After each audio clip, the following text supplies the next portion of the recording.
Now let's get through this word of the day. Hopefully I can stay focused. It's 1 John 4:20 through 21. Whoever claims to love God yet hates a brother or sister is a liar. For whoever does not love their brother and sister, whom they have seen, cannot love God, whom they have not seen. And he has given us this command: anyone who loves God must also love their brother and sister. Now, does this mean that you have to be best buddies with everybody? No, because there's a thing called tolerance. And even Jesus had enough tolerance to say, enough is enough, get away from me. And we need to have that perspective whenever we're around certain people. We need to be able to say, I can't do this, I'm going to step away. Because he would flip tables if he got ticked off. We know that. But I never heard him sit there and belittle somebody else constantly. Have you? Is there a scripture or a story where he sits there and he's arguing with someone because they hurt his feelings? They called him a fraud. They called him names. I don't think he may have defended himself one way or another, but I think that he learned to turn the other cheek and say, it's okay. I'm gonna walk away. I'm gonna walk away from you. I wondered to how many people Jesus looked like a coward because he didn't stand up for himself. He didn't stand there and defend himself. How many people laughed at him and mocked him because he walked away instead of throwing deuces or throwing out insults to one another? I'm going to say I watch a lot of things online. I try to stay more positive in what I share. And I'm getting better at what I watch and what I consume. For a long time, though, I consumed way more toxicity than I ever gave out. But that can begin to sear your soul whenever you breathe that in. It's like breathing in toxic air. Say you're outside, right? And it's beautiful. Say you're outside in California on a beautiful day, right? On a normal, beautiful day. And you breathe in that great fresh air and it's just clearing and amazing. But what if you're there right now in the middle of wildfires and you breathe in this bunch of air that's full of smoke? It's going to cause you to cough and to start react to that, right? You're not going to have that clean air going in your system. We've got to learn to love people from a distance. Even sometimes that is loving them. The best that we know how is to love them from a distance. It may be someone that you were once friends with that you can't stand. I have people in my life who used to love me, who I know can't stand me because they chose to block me on social media, which is fine. That's okay. I'm not bothered. My feelings were hurt a little bit, but I'm not really bothered because I know it's the hand of God's protection over my life. I know that that person is not meant to see everything happening in my life, and for that I'm very thankful.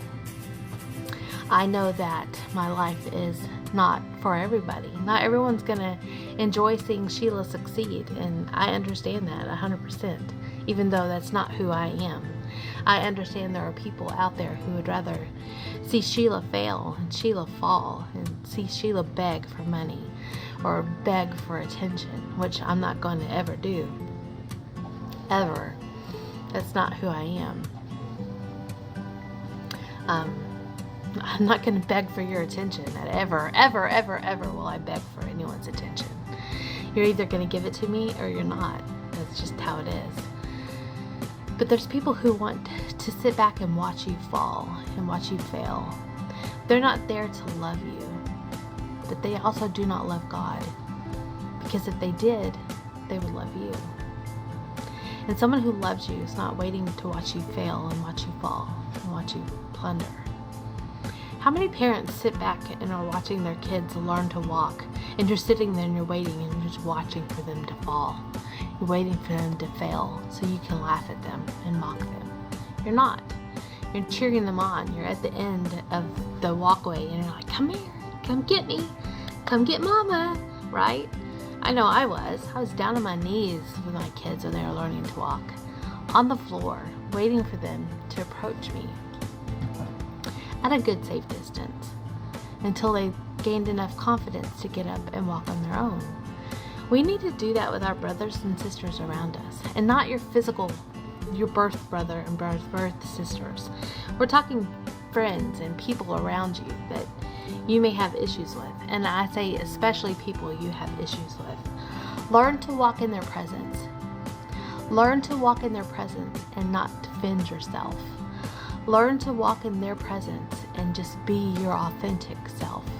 Not trying to please somebody, not trying to win somebody over, not trying to get them to change their opinion of you, but learn to walk in their presence as if they are your friend or just somebody watching you that you don't know. 9 times out of 10, we don't know the people we're talking to online, correct? Just a little tidbit, just a little something that I was touched by when I saw this scripture. Because I know that there are people out there waiting for all of us to fail, waiting for someone to come up missing, waiting for someone to, I don't know, I have no idea. I don't think that about people, but I know there are motives out there because I watch enough Lifetime and enough Snapped and enough true crime TV to know that people are demented. They're crazy. They don't see their brother and sister and say, I love you. I love you. I love that you can't stand me. I love that you get irritated by my positivity. I really do, honestly. I love it because I know that I'm a thorn in your side, and every time you see my face, you're reminded of someone who is positive and loves life for what it is, a gift. Every moment that I can breathe is a gift, and I can say thank you. Every time I get to see my kid's face, even if they're irritating me that day, is a moment that I see God's hand in my life. Because I brought this creature into this world. This beautiful, beautiful child of mine who is 24. Hold on, I gotta do the math here. They will be 25. No. One will be 26 this year, and the other 2 will be 24.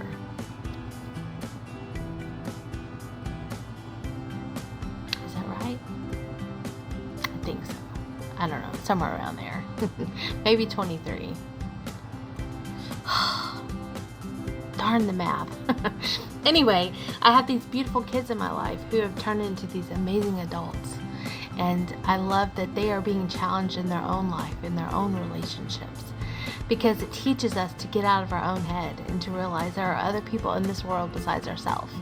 And sometimes we get in our own head, in our own mind, and we assume things that people are thinking about us that they're not. 9 times out of 10, someone can look at you with this kind of stink eye, but they're thinking about the groceries that they forgot to leave. They had left delivered at home 2 hours ago. They're sitting outside and probably in their head thinking, I hope they're still there.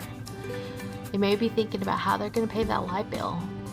Maybe they're thinking about how they're going to survive a relationship that's dissolving. Maybe they're going to think about how they need to go in there and put that load of laundry from the washer into the dryer. Anyway, that's just my message for today. I hope it touched somebody. I hope if someone got something out of all that jargon and gibberish, that God is able to use it for His glory. And I will see you guys in the next video. Bye.